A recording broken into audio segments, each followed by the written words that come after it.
بسم اللہ الرحمن الرحیم۔ پارٹ نمبر 2 میں ہم نے پڑھا تھا کہ ہاشم جب یثرب گئے ہجرت کے لیے تو وہاں انہیں سلمہ نامی عورت ملی جس سے شادی کر کے وہ اس سے مکہ لے آئے۔ کئی سال تک وہ مکہ ساتھ رہتے رہے، پھر وہ یثرب واپس لوٹ آئی۔ وہاں اس کے ہاں ایک لڑکا ہوا جس کا نام انہوں نے شیبہ رکھا۔ اس کے بعد کئی سال گزر گئے۔ پھر ایک سال گرمی کا تجارتی قافلہ چلا تو ساتھ ہی ہاشم بھی گئے۔ شام میں ایک مقام ہے غزہ، وہاں پہنچ کر وہ انتقال کر گئے، لہذا اب سارے عہدے مطلب کے ہاتھ میں آ گئے کہ یہ ان کے بھائی تھے۔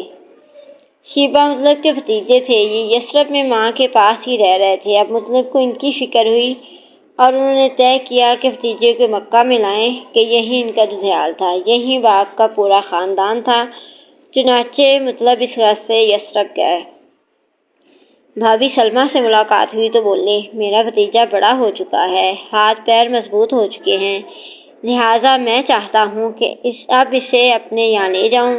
تمہیں معلوم ہی ہے کہ ہم قوم میں حسب نسب کے اعتبار سے نمایاں ہیں، وہاں عزت سے رہے گا، یہاں تو بیچارہ پردیس میں پڑا ہے۔ سلمہ نے کہا، اس کی جدائی میرے لیے موت ہے، لیکن یہ بھی مجھے پسند نہیں کہ وہ اپنے بزرگوں سے جدا رہے، لہٰذا پوچھو، دیکھو خود اس کی کیا خواہش ہے۔ مطلب نے بھتیجے سے پوچھا تو جواب ملا، جب تک ماں کی اجازت نہ ہو میں کہیں نہیں جا سکتا۔ سلمہ نے مطلب کا اصرار دیکھا تو تیار ہو گئی اور کلیجے پر پتھر رکھ کر اجازت دے دی۔ چنانچہ مطلب 3 دن مہمان رہے، پھر چوتھے دن شیبہ کو ساتھ لے کر مکہ روانہ ہوئے۔ اس وقت شیبہ کی عمر تقریباً 8 سال تھی۔ دونوں ایک ہی اونٹ پر سوار تھے، مطلب آگے تھے اور شیبہ پیچھے۔ مکہ میں وہ داخل ہوئے تو لوگوں کو گمان ہوا کہ یہ مطلب کا غلام ہے جسے کہیں باہر سے لے کر آیا ہے۔ چنانچہ دیکھتے ہی انہیں شور مچایا، مطلب غلام لائے، کیا تم نے مطلب کا غلام دیکھا؟ دیکھو مطلب کا غلام۔ مطلب نے اس طرح کی آوازیں سنی تو بولے، اہل قریش تم بھی عجیب لوگ ہو، یہ تو میرا بھتیجا ہے، بڑے بھائی ہاشم کا بیٹا، یثرب میں تھا، وہاں سے لے کر آ رہا ہوں۔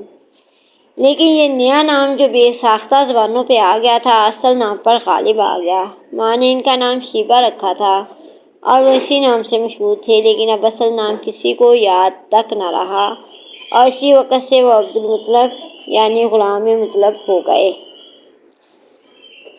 مطلب کا انتقال ہوا تو مطلب سمجھدار ہو چکے تھے، دست و بازو مضبوط ہو چکے تھے، جسم میں توانائی آ چکی تھی، اس لیے چچا کا کام انہوں نے سنبھال لیا اور سقایا اور افادہ ان کے ہاتھ آ گیا۔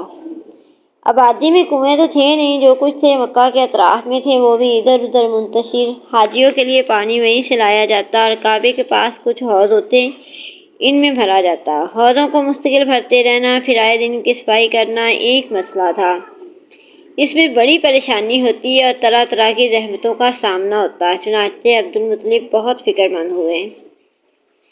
چاہے زمزم کے متعلق مشہور تھا کہ اس کا پانی شیریں اور خوش ذائقہ تھا، کبھی خشک بھی نہ ہوتا اور جتنی ضرورت ہوتی حاصل ہو جاتا۔ لطف یہ کہ نہ کوئی زحمت اٹھانا پڑتی اور نہ کسی قسم کی پریشانی ہوتی، لہٰذا عبد المطلب کو اس کا خیال آیا۔ چنانچہ لوگوں سے پوچھا، زمزم کو کس نے پاٹا اور کیوں پاٹا؟ جواب ملا، یہاں پہلے قبیلہ جرہم کی حکومت تھی، ان کا آخری تاجدار مزاز جرہمی تھا۔ جب اس کی قوم بگڑ گئی اور بناؤ سے زیادہ بگاڑ کے کام کرنے لگی تو بنو خزاعہ کو ناگوار ہوا اور انہوں نے جرہم کو بے دخل کرنے کا فیصلہ کر لیا۔ چنانچہ اس کے لیے انہوں نے جنگ بھی کی جس میں میدان بنو خزاعہ کے ہاتھ رہا، لہٰذا اب جرہم کو یہاں سے جانا پڑا۔ جاتے وقت مزاج سے اور تو کچھ نہ بن پڑا، البتہ کعبے میں جو نذرانے تھے ان کو اس نے آب زمزم کے اندر ڈالا اور اوپر سے پاٹ دیا۔ یہ سن کر عبد المطلب نے کہا، اچھا، تو جب تک زمزم کی کھدائی صفائی نہ ہو جائے اور پہلے کی طرح وہ پھر رواں نہ ہو جائے اس وقت تک میں چین سے نہیں بیٹھ سکتا۔ پھر ایک رات وہ سو رہے تھے کہ سوتے ہی یکایک یہ آواز سنی، زمزم کی کھدائی کر، اور پھر یہ غیبی آواز مسلسل آتی رہی جس سے ان کی ہمت بڑھی۔ چنانچہ کھدائی شروع ہو گئی، لیکن یہ کام آسان نہ تھا، جان توڑ محنت کرنا پڑی، خون پسینہ ایک کر دیا تب کہیں جا کر پانی نکلا۔ زمزم میں مزاج کی تلواریں بھی ملیں اور کعبے کے وہ نذرانے بھی ملے، نذرانوں میں سونے کے 2 ہرن بھی تھے۔ عبد المطلب نے تلواروں سے کعبے کے دروازے بنوائے اور ہرنوں کو ان کے دونوں طرف رکھ دیا کہ کعبہ کی زینت بڑھے۔ زمزم کی کھدائی میں عبد المطلب تھک کر چور ہو گئے تھے، جس کا ان کے دل پر بہت اثر ہوا اور تنہائی کا احساس شدت سے ستانے لگا۔ اس وقت تک ان کے یہاں صرف ایک اولاد تھی جس کا نام حارث تھا، لہٰذا انہوں نے نظر مانی اور اللہ تعالیٰ سے دعا کی، خدایا اگر تو مجھے 10 بیٹے عطا فرمائے اور سب کے سب جوان ہو کر میرا ہاتھ بٹانے لگیں تو ایک کو تیرے نام پر قربان کر دوں گا۔